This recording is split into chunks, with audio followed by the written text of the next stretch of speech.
Chicken मुरादाबादी की एक गजल पेश खिदमत है।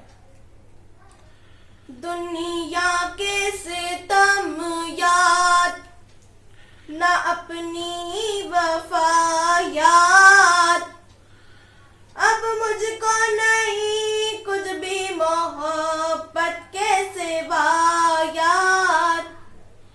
दुनिया के सितम याद न अपनी ही वफा याद, अब मुझको नहीं कुछ भी मोहब्बत के सिवा याद। मैं शिकवा बलब था, मैं शिकवा बलब था, मुझे ये भी ना रहा याद।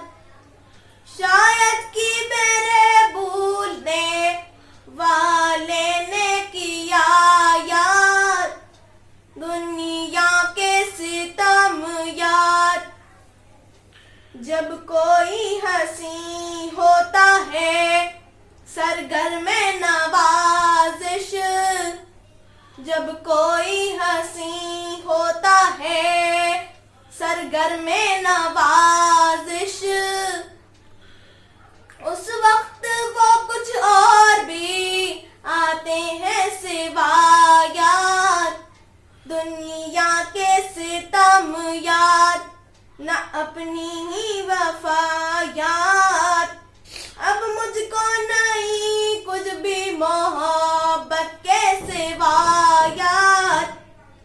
मैं तरके रहो रस्मे जुनू कर ही चुका था, मैं तरके रहो रस्मे जुनू कर ही चुका था।